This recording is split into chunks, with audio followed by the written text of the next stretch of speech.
모든 사람들은 각자 느끼는 감각적 체험들이 있습니다. 내가 보는 파란색은 다른 사람들에게도 똑같이 보일까요? 이러한 감각은 과학적으로 분석할 수 있을까요? 안녕하십니까? 아제너드 오 작가입니다. 안녕하세요. 아제너드 투디입니다. 저번 시간 마지막에 의식의 문제를 물리적으로 설명하는 것이 불가능하다고 주장하는 사람들이 있다고 하셨는데요. 예, 그 의식은 주관적 경험이고 이제 이것은 이제 물리적인 것이 아니기 때문에 유물론의 이제 부정적인 입장의 주장들이에요. 네. 이거는 반유물론주의자나 반물리주의자라고도 하는데 오늘은 이들의 주장에 관해서 한번 알아보도록 하겠습니다. 알겠습니다. 예. 일단 우리가 음악을 듣거나 책을 읽고 느끼는 감정 이런 것은 다 개인적인 경험 아니겠습니까? 게임이나 영화 보는 것도 마찬가지죠. 그렇죠.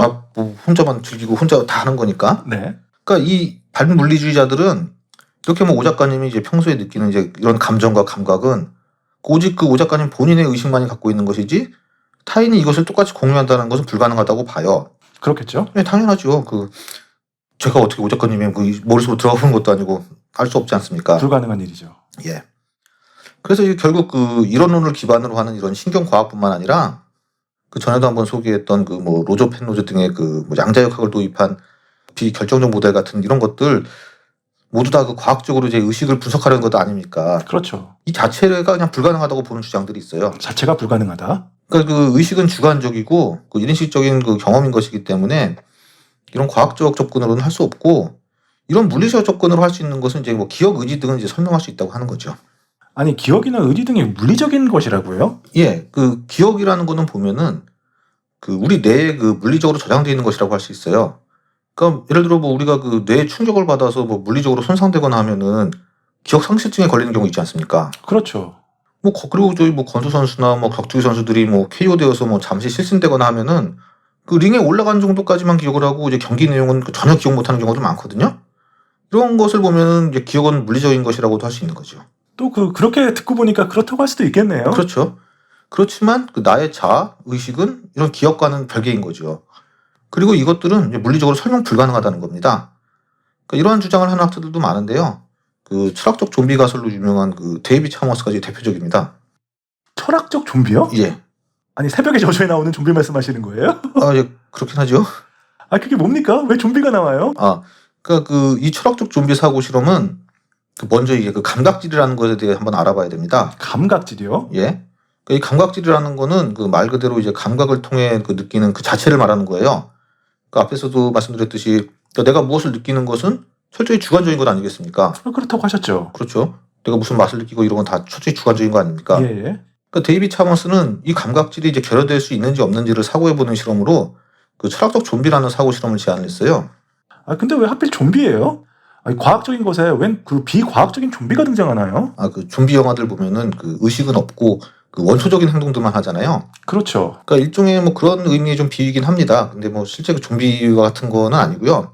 이 실험에서의 철학적 좀비는 어떠한 기존의 인물이 있다고 하면은 그 인물과 그냥 물리적으로 완전히 동일한 인물을 의미합니다.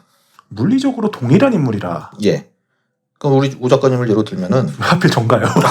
만만한 게 오 작가님과 이제 물리적으로 완전히 외모도 똑같고 모든 물리적 행동도 똑같이 하는 또 다른 객체가 있다고 해봅시다. 그게 철학적 좀비예요? 저랑 똑같이 만들어진 안드로이드도 해당되겠네요, 그럼? 여기서 안드로이드는 아닙니다.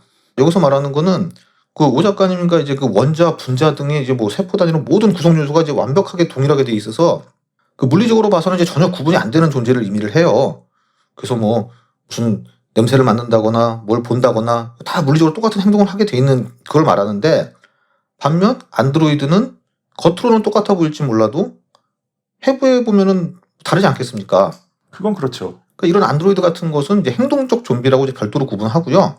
여기서의 철학적 좀비는 말씀드렸듯이 이 세포 단위까지 완전 똑같은 존재를 말하는 겁니다.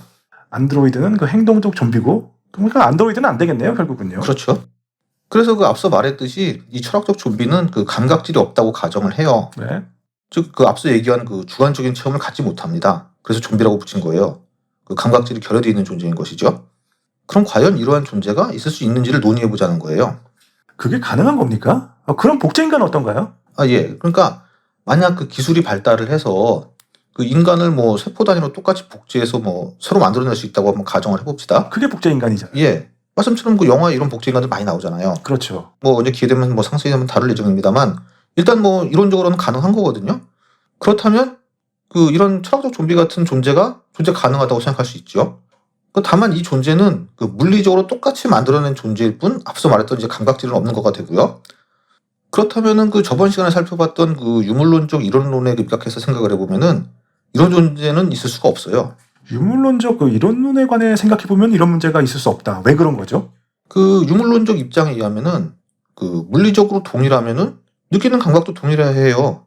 맞잖아요. 그 의식은 다 그 감각 같은 모든 물질주의에 입각하니까요. 아, 그렇죠. 그 저번 시간에 얘기했던 그 마빈 미스키 있지 않습니까? 예. 그 이분이 그 어릴 적부터 그 음악 신동 소리 들을 정도로 이쪽에 죄가 깊어요.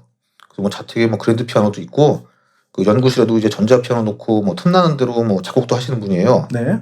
그 이 마빈 미스키가 그 이런 말을 한 적이 있습니다. 그 유명한 그 첼리스트 그 요요마 있지 않습니까? 요요마요. 예, 예. 그 자신은 그 요요마가 연주할 때 어떤 감정으로 연주하는지를 본인도 느끼고 싶다는 거예요. 그러나 그것은 절대적으로 불가능하다는 겁니다. 자신이 요요마의 연주 때의 감정을 느끼려면 그의 모든 기억과 경험을 다 갖고 있어야 할 테고 그렇다는 것은 자신은 더 이상 그 마빈 미스키가 아닌 요요마 그 자신이 되어야 하는 것이기 때문에 전적으로 불가능하다는 것이죠. 왜 본인이 그 요요마가 꼭 돼야 되는지는 잘 이해가 안 가는데 말씀 들어보면 또 그건 그렇게 되겠네요. 그건 이제 그 사람의 연주 때의 감정을 느끼고 싶다면은 완벽하게 그 자신이 되어야만 그 연주 때의 감정을 느낄 수 있다는 거죠. 따라서 그 이 유물론적 시각에 의하면은 그 물리적으로 동일하다는 것은 감각적 체험도 동일해야 합니다. 즉 내가 지금 뭐 사과를 먹었을 때 내가 느끼는 이 사과의 맛에 대한 이 감정은 똑같아야 되는 거예요. 하지만 철학적 좀비는 물리적으로만 동일할 뿐 감각적 체험은 결여되어 있습니다. 그래서 내가 사과를 먹고 철학적 좀비가 사과를 먹어도 내가 느끼는 이 먹었을 때 이 맛의 이 감정은 철학적 좀비는 없는 거예요. 물리적으로 행동만 할 뿐이지. 그게 그렇게 되는 건가요? 예. 따라서 유물론적 입장에서는 철학적 좀비는 존재 불가능한 것이 돼요. 왜냐하면은 의식과 감각 이런 모든 것은 물질에서 나오는 건데 철학적 좀비는 이게 결여되어 있기 때문에 이러한 존재는 존재 불가능한 것이 되지요. 그렇게 되겠네요. 예. 하지만 앞서 얘기했을 때는 또 이러한 존재가 가능하다고 하지 않았습니까? 우리가 네네. 국제 인간 얘기할 때는. 네네. 그렇다면 뭐다? 유물론이 틀렸다는 거죠. 즉 심신 이론론은 틀린 것이다가 되는 겁니다. 아, 듣다 보니 그 어떤 논리적인 말은 되는 것 같은데 그냥 말장난같이 좀 느껴지기도 해요. 좀 사고 실험이 좀 가끔 이런 게 있긴 해요. 그러니까 이렇게 나오다 보니 당연히 그 유물론주의자들은 반박을 하지요. 당연히 그렇겠죠. 예, 철학적 좀비가 존재 가능하다는 이 얘기부터 잘못된 전제라고 이제 그 유물론주의자들은 주장을 합니다. 그 앞에 마빈 미스키 얘기처럼 그 물리적으로 동일한 존재는 이러한 주관적 체험도 똑같을 수밖에 없다는 겁니다. 반면 그 철학적 논비 논증을 제시하는 그 데이비 차머스는 당연히 심신 이원론을 주장을 하지요. 그렇다면 그 이원론이라고 하면 결국 그 다시 의식은 물질이 아닌 것이라는 건데 그럼 의식을 어떻게 정의한다는 거예요, 도대체? 예, 그 데이비 차머스는 그래서 이러한 주관적인 경험은 일종의 정보라는 거예요. 경험은 일종의 정보다. 예. 일단 생각해 보면은 그 물리적 실체와 그 정보의 존재를 어떻게 볼지 이것부터 그 아직 명확한 답이 없어요. 아니 그건 또 무슨 소리인가요? 예. 그러니까 이거 예를 들어 보면은 그 시문의 그 상록수란 소설이 있지 않습니까? 상록수 오랜만에 들어보네요. 그럼 이 소설은 무엇으로 정의를 합니까? 어떠한 그 일련의 단어들의 조합이라 할 수 있겠죠? 소설이니까 그렇겠죠. 예. 그렇지만 이것은 물리적 실체가 있는 건 아니지 않습니까?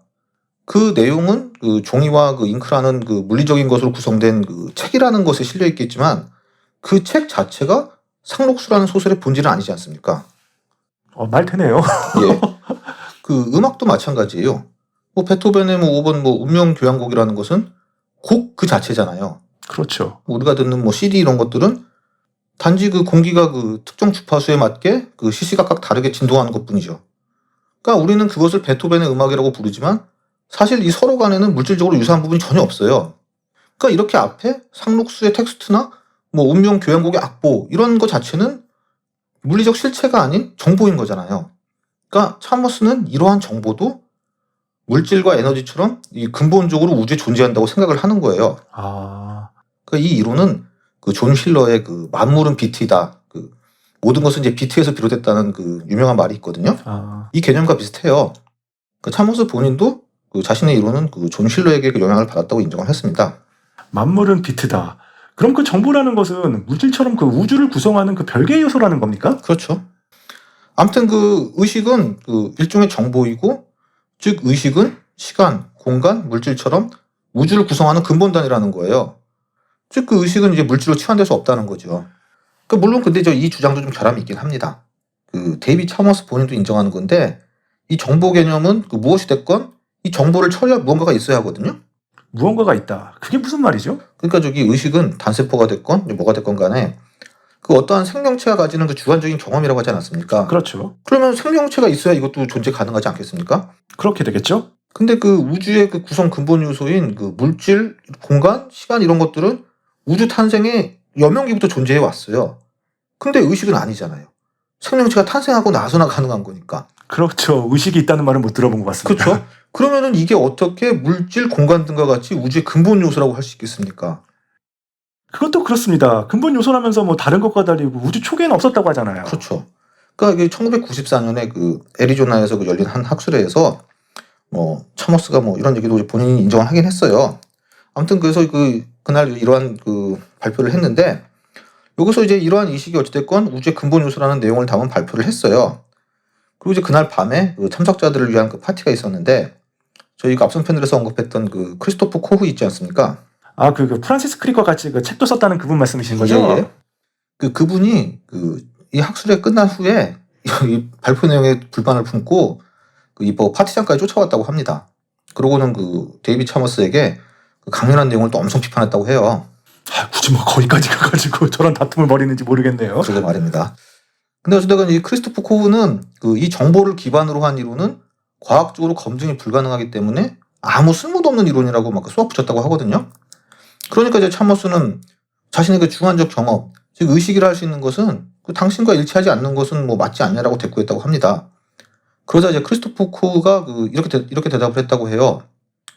내 주관적 경험이 당신의 경험과 일치하지 않는다는 사실을 어떻게 알 수 있는 겁니까? 아니 그리고 당신이 의식을 갖고 있는지 내가 어떻게 안단 말입니까? 이렇게 말을 했다고 합니다. 아니 이것도 무슨 말입니까? 그러니까 여기서 이게 중요한 건데, 그러니까 여기서 말한 이 크리스토프 코흐의 말은 그 유아론에 입각한 말이에요. 유아론이요. 아, 그건 또 뭡니까? 예, 이거는 지금 저희 영상 보시는 분들도 그 본인들의 시각에서 본인들의 의식으로 이거 보고 계시고 있지 않겠습니까? 그것뿐이에요, 세상은. 즉 내가 보고 느끼는 이 의식으로 보는 세상만이 유일하게 존재하는 것이라는 겁니다. 나머지는 다 허상일 뿐이고요. 나머지는 다 허상이다. 진짜요? 그러니까 지금 오 작가님의 자아와 본인의 시각, 본인의 의식으로 뭐 저랑 지금 대화하고 보고 있는 거 아닙니까? 그렇죠. 같이 유튜브 녹음하고 있죠. 예? 그것만 유일한 겁니다. 다른 사람의 의식이고 뭐가 없는 거예요. 하지만 지금 투디님도 의식을 갖고 있는 건 사실 아닙니까? 그게 지금 오 작가님이 제가 의식이 있다고 생각하는 이유가 뭡니까? 의식을 갖고 있는 나 본인처럼 행동하고 말하고 있으니까 아, 이 사람도 나처럼 자신만의 의식을 갖고 있겠구나라고 하는 거지만, 이게 어떻게 과학적으로 실증되거나 증명된 건 아니잖아요. 방금 얘기 드렸던 그 크리스토프 코흐의 말처럼. 듣다 보니까 이거는 과학의 영역이 아닌 것 같은데요. 그렇죠. 이것은 그 철학적 영역이라고 봐야 할 것 같습니다. 그러니까 실제로 뭐 증명을 한다거나 반증을 한다거나 할 수 있는 내용은 아니죠. 당연하죠. 이게 그 동서고금을 막론하고 존재해왔던 이론이에요. 그 장자의 내가 나비의 꿈을 꾼 것인가, 나비가 내 꿈을 꾼 것인가. 그것도 어떻게 보면 이거랑 연관 있는 내용이라고 할 수 있죠. 그 매트릭스나 뭐 시뮬레이션 우주에 자주 나오는 그 인용이잖아요. 그렇죠. 결국 그 어떻게 보면 그 이론론이네, 뭐 이론론이네 하는 그 의식 관련 내용으로는 끝판왕 이론인 것 같습니다. 그렇다고도 할 수 있습니다. 그러니까 오로지 내가 바라보는 이것만이 유일한 세상이고, 내가 죽으면 동시에 사라지는 세상인 거죠. 그러니까 태어나기 전이나 죽은 후는 아무것도 아닌 겁니다. 설명할 수도 없고 존재하지도 않는 거고요. 그러니까 우리가 느끼는 세상이라는 것은 뭐 이런 시각, 청각 이런 모든 감각을 통해 뇌로 전달되는 허상일 뿐이고요. 뭔가 그 독야청청스러운 좀 허무한 이론 같기도 한데요. 예. 앞서 말했던 뭐 이론론, 뭐 이원론 등등 그 모든 것이 의미 없이 느껴지기도 하고요. 그러니까 이거는 그 유물론의 이제 반대적인 입장인 거죠. 하지만 이게 정답은 뭐 모르지 않습니까? 뭐 실제로 뭐 다뤘던 여러 이론들은 증명하거나 이제 반증할 방법 자체가 없기도 하고, 따라서 어떻게 보면은 뭐 사람 각자의 생각이 다 맞을 수도 있다고 할 수 있지 않겠습니까? 누가 뭐 맞고 틀리다고 뭐 이렇게 얘기할 수도 있는 것도 아니고요. 네, 옳으신 말씀 같습니다. 뭐 각자 생각은 다 소중한 거 아니겠습니까? 오늘은 여기까지입니다. 다음 시간에 찾아뵙도록 하겠습니다. 재밌으셨다면 좋아요와 구독 좀 부탁드리고요. 지금까지 아제너드였습니다. 감사합니다. 감사합니다. 자, 영상 유익하게 감상하셨는지요? 다음 시간에 더 재미있고 유익한 영상으로 찾아뵐 것을 약속드리며 좋아요와 구독 부탁드리겠습니다. 지금까지 아제너드였습니다. 편안한 일상 되세요.